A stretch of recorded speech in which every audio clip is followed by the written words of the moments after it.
Alright, guys, I'm back with another chapter in Exodus. We're in Exodus chapter 21, where the header reads, Fair Treatment of Slaves. And so, before I get into that, I just want to mention something. It was super unique for me, and I didn't realize how often I had been doing it until just now, which lets me know how long I've been doing this. So, if you'll notice, right up in here, that window right behind me is a kitchen, and you might notice some of my videos have some glare. And when I notice I catch it, if I'm sitting in here, often at the end of the night, my daughter is watching some of her craft shows at the end of the night, and I'll call and ask for her, and most of the time it's to shut that light off. Before I turned this video on, I just said my daughter's name. I said Elena. She didn't talk. She didn't say anything to me. She didn't say, "Hey, Dad." She walked. She got up. She went and shut the light off, and then she came to the door. She said, "Is that good, Dad?" I said, "Yes, ma'am, it is." So I just thought I'd share that with you because that was just funny for me. So apparently I'm pretty predictable. So I'm hoping that these daily things just continue to blossom, and I'm able to share more people, and that I continue to enjoy that expectation of just diving into the Word every single day. So now here we go. Exodus chapter 21. Here we go. These are the regulations you must present to Israel. If you buy a Hebrew slave, he may serve for no more than 6 years. Set him free in the 7th year, and he will owe you nothing for his freedom. If he was single when he became your slave, he shall leave single. But if he was married before he became a slave, then his wife must be freed with him. If his master gave him a wife while he was a slave, and they had sons or daughters, then only the man will be free in the 7th year, but his wife and children will still belong to his master. But the slave may declare, "I love my master, my wife, and my children. I don't want to go free." If he does this, his master must present him before God. Then his master must take him to the door or doorpost and publicly pierce his ear with an awl. After that, the slave will serve his master for life. Then a man sells his daughter as a slave. When a man sells his daughter as a slave, she will not be freed at the end of 6 years as the men are. If she does not satisfy her owner, he must allow her to be bought back again. But he is not allowed to sell her to foreigners, since he is the one who broke the contract with her. But if the slave's owner arranges for her to marry his son, he may no longer treat her as a slave, but as a daughter. If a man who has married a slave wife, if a man who has married a slave wife takes another wife for himself, he must not neglect the rights of the first wife to food, clothing, and sexual intimacy. If he fails in any of these 3 obligations, she may leave as a free woman without making any payment. Cases of personal injury. Anyone who assaults and kills another person must be put to death. But if it was simply an accident permitted by God, I will appoint a place of refuge where the slayer can run for safety. However, if someone deliberately kills another person, then the slayer must be dragged even from my altar and be put to death. Anyone who strikes father or mother must be put to death.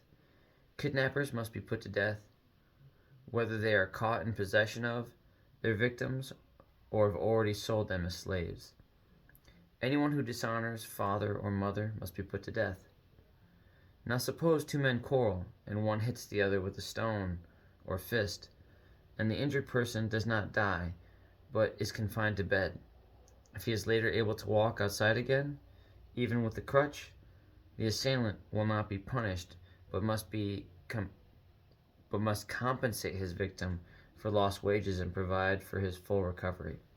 If a man beats his male or female slave with a club, and the slave dies as a result, the owner must be punished. But if the slave recovers within a day or 2, then the owner shall not be punished, since the slave is his property. Now suppose 2 men are fighting, and in the process they accidentally strike a pregnant woman, so she gives birth prematurely. If no further injury results, the man who struck the woman must pay the amount of compensation the woman's husband demands and the judges approve. But if there is further injury, the punishment must match the injury: a life for a life, an eye for an eye, a tooth for a tooth, a hand for a hand, a foot for a foot, a burn for a burn, a wound for a wound, a bruise for a bruise. If a man hits his male or female slave in the eye, and the eye is blinded, he must let the slave go free to compensate for the eye.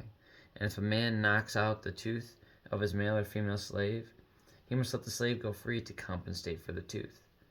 If an ox gores a man or woman to death, the ox must be stoned, and its flesh may not be eaten. In such a case, however, the owner will not be held liable.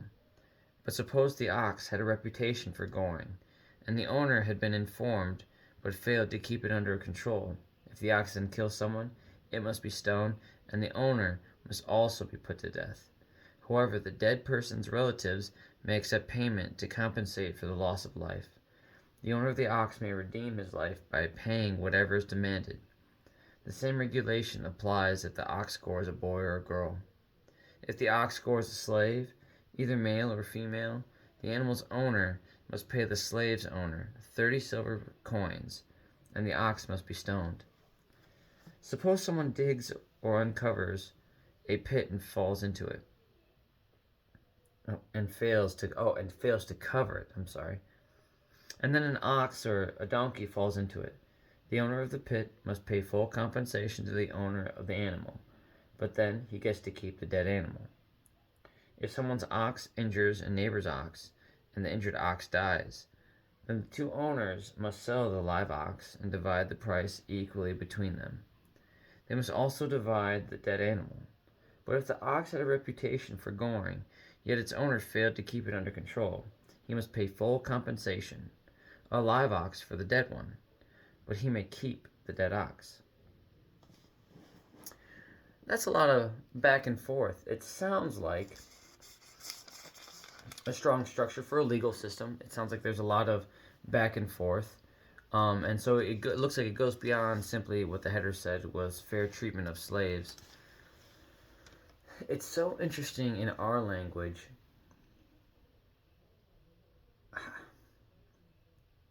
The literal translation.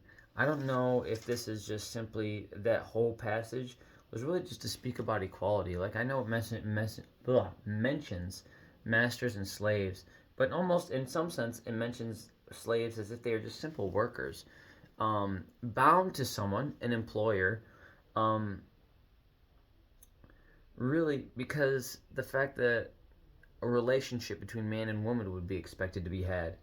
Some level of reasonable exchange would be expected to be had.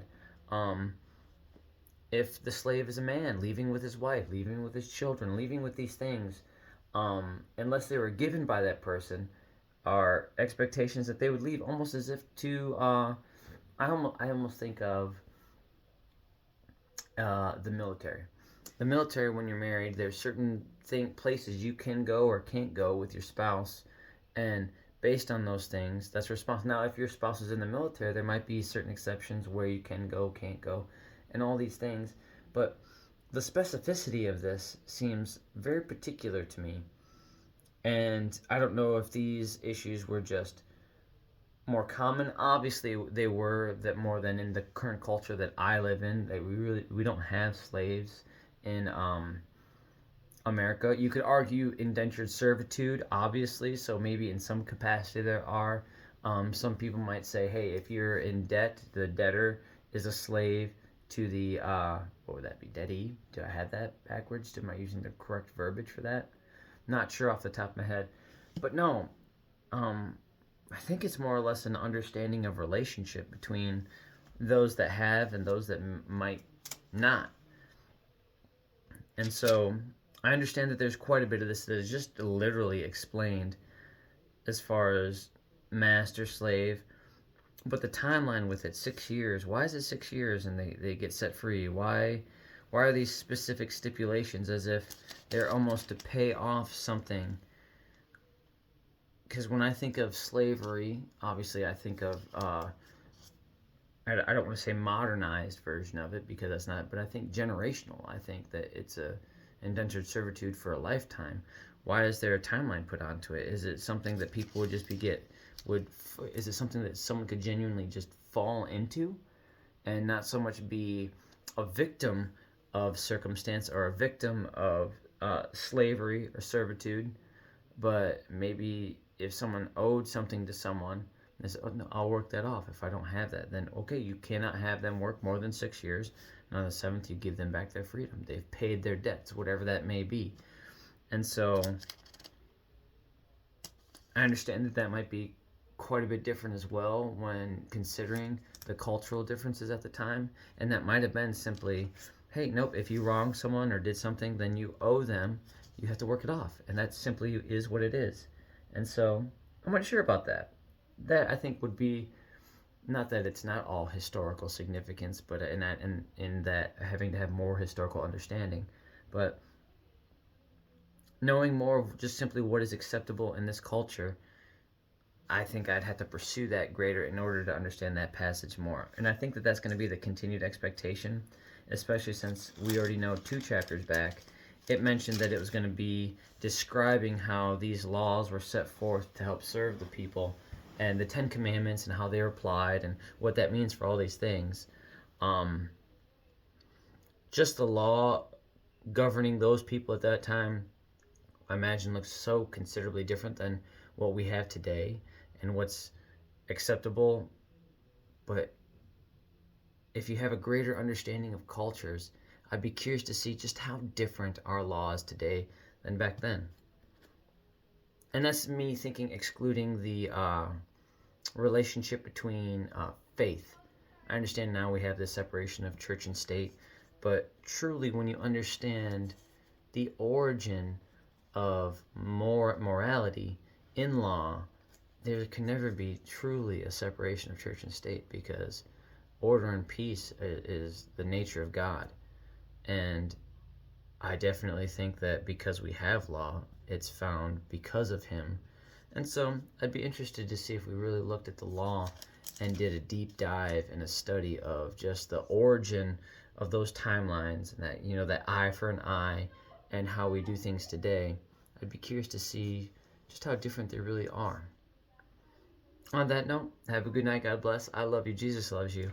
And I'll be back for chapter 22 of Exodus, where the header reads, Protection of Property. And again, more things about law. So I imagine I'm just going to be thinking away these next few chapters and seeing how they connect in just what I know to be the law of today's world. Have a good night. God bless, guys. I'll see you tomorrow.